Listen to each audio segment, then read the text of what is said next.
Hello everyone. Exercise 11.1 कर रहे थे हम। तो एक्सरसाइज 11.1 का 10th प्रॉब्लम देखते हैं कैसे करना है। क्या दे रखा है उन्होंने, एन अम्ब्रेला हैज़ 8 रिब्स। ठीक है, रिब्स मतलब ये, ठीक है ना, ये जो तारे लगी हुई होती है ना उसी को बोल रहा है रिब्स। ठीक है, तो 8 है ऐसी टोटल, 1 2 3 4 5 6 7 8। ठीक है, 8 रिब्स है। Assuming umbrella to be flat, circle of radius 45 centimetre. ठीक है, तो इसको ऐसा पूरा खोल दिया अम्ब्रेला को, पहले ऐसा था कुछ, अब इसको क्या कर दिया, ऐसा पूरा खोल दिया। अब बारिश आने पे नहीं ऐसा पूरा, या तो टूटने पे पूरा फ्लैट नहीं हो जाता, तो उसको पूरा खोल दिया तो सर्कल टाइप का बन गया वो। ठीक है, और ऐसा सर्कल बन गया जिसका रेडियस कितना है, रेडियस है 45 सेंटीमीटर। तो ये सेंटर हो गया और यहाँ से यहाँ तक क्या हो गया, ये रेडियस हो गया। ठीक है, तो इसी रेडियस की बात कर रहे हैं, तो रेडियस हमारा हो गया, कितना हो गया, 45 सेंटीमीटर। ओके, तो क्या बोल रहे हो, find the area between the two consecutive ribs of umbrella. Area between the two consecutive ribs of umbrella मतलब ये एक रेडियस हो गया, मतलब ये रिब हो गई एक, ये एक रिब हो गई। ठीक है, मतलब हम इस सर्कल के लिए तो ये रेडियस हो गया, तो इन दो के बीच में का जो एरिया है that is this area of this sector, वो बोल रहे हैं ये निकालो। ठीक है, तो हमें पता है एरिया ऑफ सेक्टर निकालते कैसे हैं। We know that area of sector is equal to, क्या होता है हमारा, theta by 360 degree into pi r square. ठीक है, अभी इक्वली स्पेस्ड बोला है उन्होंने, तो मतलब ये जो रिब्स है सारी इक्वली स्पेस्ड है, मतलब ये जो सारे सेक्टर्स होंगे वो भी क्या होंगे, बराबर बराबर होंगे। तो अब कैच क्या है यहाँ पे, तो हमें दो कॉन्जिक्यूटिव रिब के बीच में का एरिया निकालना है। ठीक है, अब एरिया निकालने के लिए हमें क्या पता होना चाहिए, एक तो थीटा पता होना चाहिए, एक तो आर पता होना चाहिए।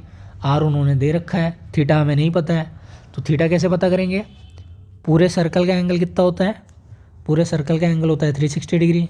ठीक है, और सर्कल को कितने इक्वल पार्ट में डिवाइड कर रखा है, मतलब ये भी थीटा है, क्योंकि उन्होंने क्या बोला है, इक्वली स्पेस्ड बोला है। इक्वली स्पेस्ड बोला है मतलब ये जो एंगल बनाएगा वो भी थीटा रहेगा, ये भी थीटा रहेगा, ये भी थीटा रहेगा, ये भी थीटा, ये भी और ये भी।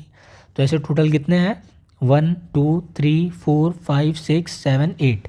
ठीक है, तो theta plus theta plus theta plus theta plus theta, ये कितनी बार थीटा है, ये 8 टाइम थीटा है। ठीक है, क्योंकि टोटल 8 सेक्टर है, और ये 8 थीटा किसके बराबर है, 360 के बराबर है। ठीक है ना, क्योंकि ये पूरा जो थीटा मिल के आखिरी में सर्कल वाला ही एंगल बना रहा है, तो टोटल सर्कल का कितना होता है 360 डिग्री। तो थीटा क्या हो जाएगा हमारा, 360 डिग्री डिवाइड बाई 8। ठीक है, तो थीटा आ गया हमारा, that is 360 degree divide by 8। I hope ये समझने में आपको कोई प्रॉब्लम नहीं होगी, बिकॉज 9th प्रॉब्लम ने हमने बहुत डिटेल में इसको निकाला था, इसमें भी डिटेल में ही निकाला है। इतना ही लॉजिक होता है कि ये पार्ट, मतलब ये जो रिब्स है सबको इक्वली डिवाइड कर रही है, इक्वली डिवाइड कर रही है मतलब ये सेक्टर इक्वल होगा, sector equal, area of sector equal होगा सारों का। तो उसका मतलब क्या है, जब रेडियस इक्वल है तो एरिया ऑफ सेक्टर इक्वल होगा, मतलब थीटा भी इक्वल होगा। ठीक है ना, ये वाली साइड सबके लिए सेम है, और आर तो नहीं बदल रहा है, ये भी कांस्टेंट है, तो थीटा भी कांस्टेंट रहेगा ना लॉजिकली। तो वही चीज़ यूज़ की हमने, तो बस अभी तो कुछ बचा नहीं, थीटा निकल गया है, आर पता है हमें, थीटा की वैल्यू जस्ट रखनी है, तो ये आएगा 360 degree divide by 8 upon 360 degree divide by 1। ठीक है, तो ये इंटू हो गया पाई टाइम्स आर स्क्वायर, क्या हो गया हमारा, आर स्क्वायर हो गया 45 इंटू 45। ठीक है, तो 360 से कट गया, तो ये हो गया 1/8, पाई हो गया 22/7 इंटू 45 इंटू 45। ठीक है, तो ये आ गया आपका एरिया ऑफ सेक्टर। तो फाइनली इसको अगर आप सॉल्व करेंगे, ठीक है, तो आपका आंसर आएगा 795.53 सेंटीमीटर स्क्वायर। ठीक है, क्योंकि रेडियस आपका सेंटीमीटर में था, तो एरिया निकाल रहे हैं तो डायमेंशन का स्क्वायर, क्योंकि सेंटीमीटर सेंटीमीटर भी मल्टीप्लाई हुआ ना, तो इसलिए एरिया ऑफ सेक्टर यूनिट के साथ लिखना है। दो कॉन्जिक्यूटिव रिब के बीच में का एरिया ये है। ठीक है, आई होप क्लियर है आपको ये।